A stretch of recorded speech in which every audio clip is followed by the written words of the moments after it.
Hello friends. इस वाले video में कल्याण ज्वेलर्स के बारे में डिस्कस करेंगे। कल्याण ज्वेलर्स देखोगे तो एक्चुअली ये जो कंपनी है इसके क्वार्टर 4 के रिजल्ट वगैरह आए थे। और ये देखो, ये कंपनी जो है पूरे पैन इंडिया में इनका प्रेजेंस है। और ये कंपनी का देखोगे जो इनका ग्रोथ है, काफ़ी अच्छा ग्रोथ आ रहा है। एक्चुअली ये कंपनी जो है वो काफ़ी बड़े बेस होने के बावजूद जो है इतना अच्छा इनमें ग्रोथ आ रहा है। अगर आप देखोगे इनका मार्केट कैप एटलीस्ट अभी जो है वो 43 से 44 हज़ार करोड़ का इनका मार्केट कैप है। मतलब ये इतना बड़ा बेस इनका हो चुका है। लेकिन फिर भी अगर आप देखोगे तो इनका जो ग्रोथ है, काफ़ी अच्छा ग्रोथ आ रहा है। इसमें क्वार्टर 4 में जो है इनका सेल्स ग्रोथ जो है काफ़ी अच्छा इनका रिजल्ट आया था, ठीक है। लेकिन अगर आप देखोगे जो क्वार्टर 4 में जो इनका जो नंबर आया है, तो उसके साथ साथ अगर आप इनका और भी इनके की मैट्रिक्स देखोगे, ग्रॉस प्रॉफिट हो गया, एबिटा हो गया, पैट हो गया, वो सारा कुछ जो है बहुत काफ़ी अच्छा जो है ग्रो किया, ठीक है।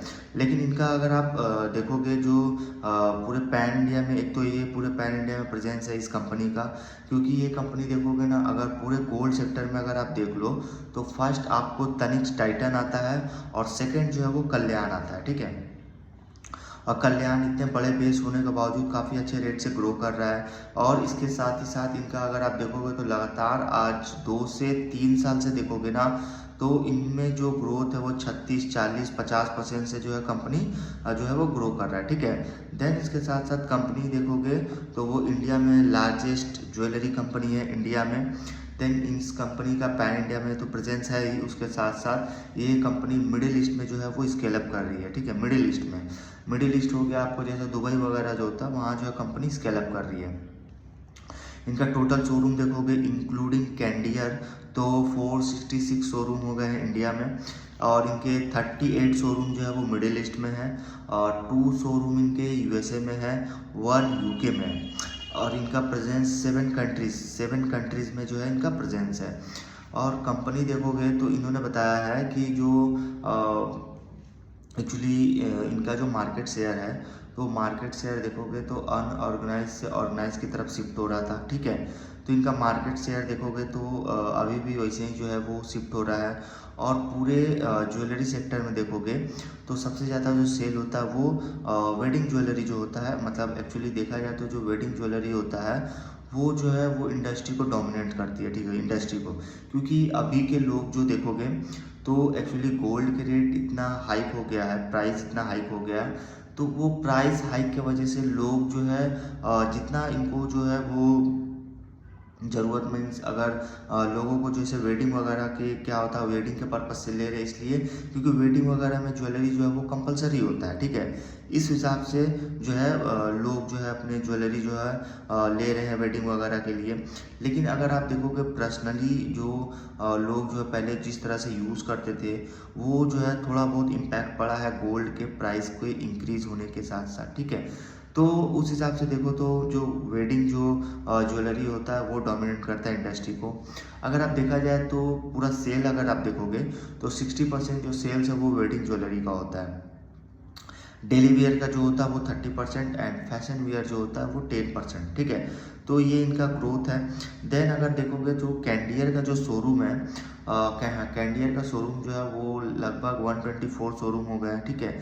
और ये देखोगे 124 शोरूम में 70 शोरूम जो है वो फोको मॉडल पे है। क्या फोको मॉडल, ठीक है, फ्रेंचाइज मॉडल पे है, ठीक है।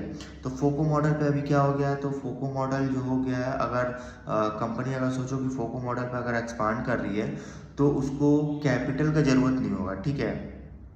क्योंकि फोको मॉडल जो होता है वो जो फ्रेंचाइज जो लोग लेके जो खोलते हैं, तो उनमें कंपनी का जो कैटेगरी होता है कि हाँ हमको इतने स्क्वायर फीट का शोरूम चाहिए, देन ये प्रोडक्ट जो है ये हमारा सेल होना चाहिए, देन जो भी कंपनी का जो क्राइटेरिया होता है उस बेसिस पे जो फ्रेंचाइज मॉडल पे जो काम जो फ्रेंचाइज मॉडल पे जो करते हैं वो लोग जो है करते हैं, ठीक है। तो उस हिसाब से देखोगे तो फ्रेंचाइज जो हो गया उसमें कैपिटल का जो है वो ज़रूरत नहीं पड़ता है कंपनी का, ठीक है।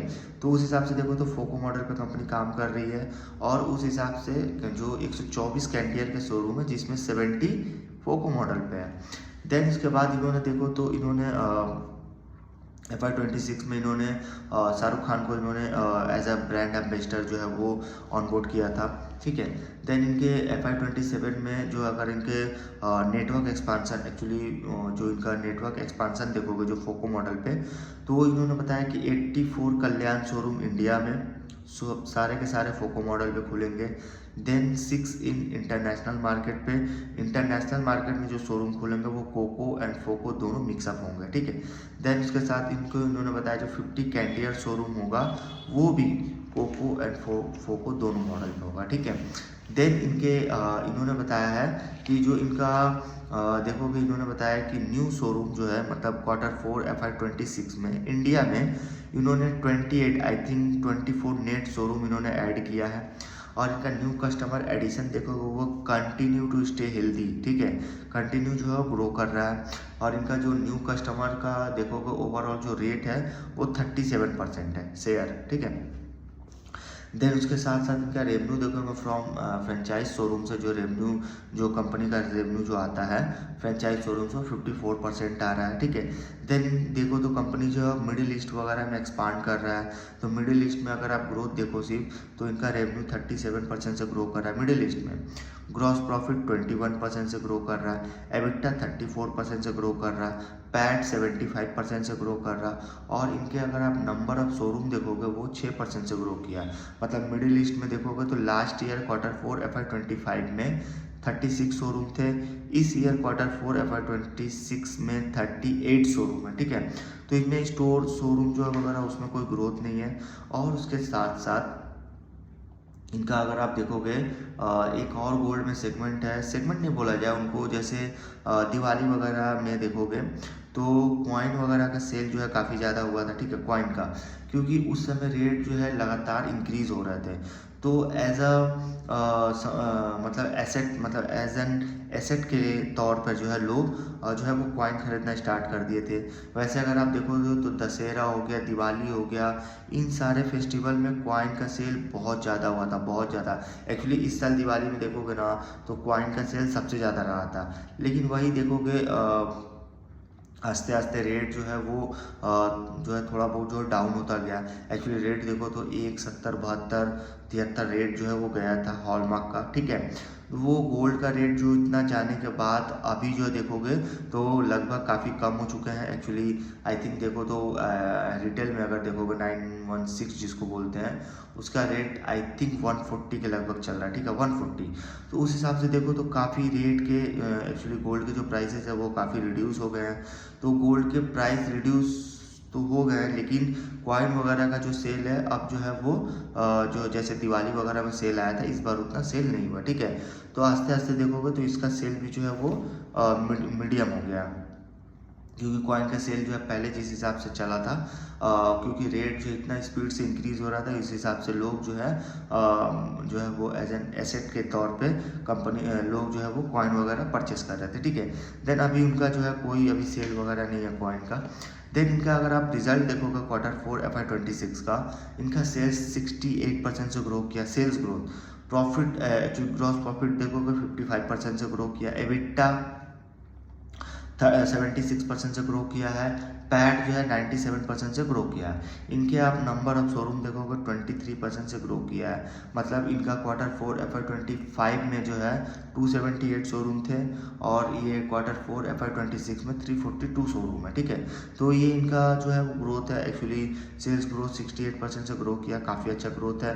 पैट 97% से, मतलब इतना हाई लेवल हाई बेस होने के बावजूद देखोगे तो कंपनी का सेल्स ग्रोथ जो है वो काफ़ी अच्छा है। मतलब अप्रॉक्स कंपनी का देखो तो 35 से 40% प्लस ही सेल्स ग्रोथ जो है वो आता है, ठीक है, आ रहा है अभी, ठीक है। तो इस कंपनी में देखो तो एक्चुअली बहुत बड़े बेस से कंपनी जो है वो बहुत बड़ा बेस हो चुका है और काफ़ी टाइम से जो है कंपनी ग्रो कर रहा है, अभी भी कंपनी ग्रो कर ही रहा है, क्योंकि इतना बड़ा बेस होने के बावजूद कंपनी का सेल्स ग्रोथ 50-60% से जो है कंपनी का सेल्स ग्रोथ आ रहा है, ठीक है। तो काफ़ी अच्छा ग्रोथ है। अगर आपको वीडियो इन्फॉर्मेटिव लगे please like share and subscribe करें, ठीक है। इस वीडियो में यहीं तक रखते हैं।